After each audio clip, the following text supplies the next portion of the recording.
Assalamualaikum warahmatullahi wabarakatuh. Saya Ervina Dwi Apriani dari kelas 7A akan menjelaskan teori psikologi komunikasi, yaitu sistem komunikasi kelompok. Komunikasi kelompok itu sendiri merupakan proses pertukaran informasi, ide, dan pesan antar anggota yang berinteraksi dalam suatu kelompok. Hal ini dapat menjadi alat yang sangat efektif untuk berbagai tujuan, seperti pendidikan, pengembangan kreativitas, peningkatan kesehatan mental, dan juga peningkatan kesadaran politik ideologis. Melalui komunikasi kelompok, individu dapat membangun pemahaman bersama, dapat juga mengembangkan keterampilan interpersonal, serta mempengaruhi dan dipengaruhi oleh lingkungan sosialnya. Kelompok memiliki peran yang signifikan dalam membantu perilaku komunikasi individu melalui berbagai mekanisme pengaruh sosial, seperti konformitas, fasilitasi sosial, dan juga polarisasi kelompok. Klasifikasi kelompok terbagi menjadi 4. Yang pertama ada kelompok primer dan sekunder. Kelompok primer merupakan kelompok yang ditandai dengan hubungan emosional yang erat dan intens, seperti keluarga dan teman dekat. Komunikasi yang terjadi di kelompok ini bersifat mendalam, personal, dan berlangsung secara informal. Dalam kelompok ini, individu merasa diterima apa adanya dan dapat berbagi secara terbuka tanpa rasa takut. Kemudian ada kelompok sekunder.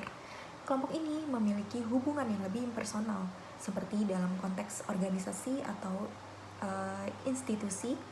Komunikasi dalam kelompok ini bersifat formal dan terbatas pada tugas atau peran tertentu, meskipun tidak seintim dengan kelompok primer. Kelompok sekunder ini tetap memberikan kontribusi penting dalam pencapaian tujuan yang kolektif. Yang ketiga ada in-group dan out-group. In-group itu merupakan kelompok yang diidentifikasi sebagai kita, di mana individu merasa memiliki keterikatan kuat seperti keluarga, komunitas lokal, atau tim kerja.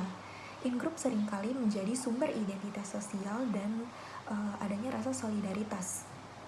Kemudian ada out-group.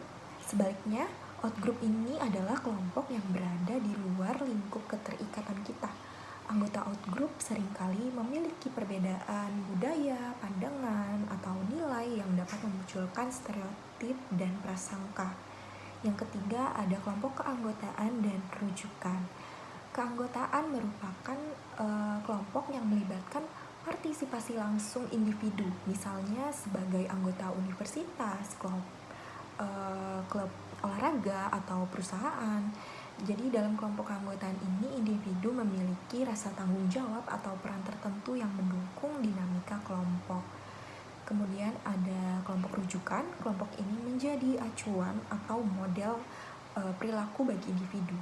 Contohnya seperti tokoh motivator atau influencer yang mempengaruhi cara berpikir dan tindakan seseorang, meskipun individu tersebut tidak terlibat langsung dalam kelompok tersebut. Yang keempat ada deskriptif dan preskriptif. Deskriptif merupakan kelompok yang terbentuk secara alami atau berdasarkan tujuan tertentu, seperti kelompok belajar, kelompok aksi sosial, atau kelompok terapi. Kemudian ada preskriptif. Kelompok ini diatur oleh aturan formal dan struktur tertentu, seperti diskusi panel, forum publik, atau prosedur parlementer. Selanjutnya ada faktor-faktor yang mempengaruhi keefektifan kelompok. Efektivitas komunikasi kelompok dapat dipengaruhi oleh beberapa faktor. Yang pertama, faktor situasional. Di faktor situasional ini seperti adanya karakteristik kelompok, ukuran kelompok, jaringan komunikasi, dan kohesi kelompok.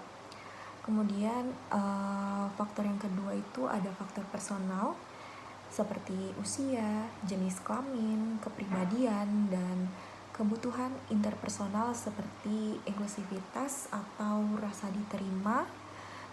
Kemudian ada kontrol atau kemampuan yang mempengaruhi, dan afeksi atau hubungan emosional turut mempengaruhi cara individu berkomunikasi dalam kelompok.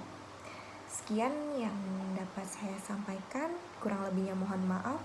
Wassalamualaikum warahmatullahi wabarakatuh.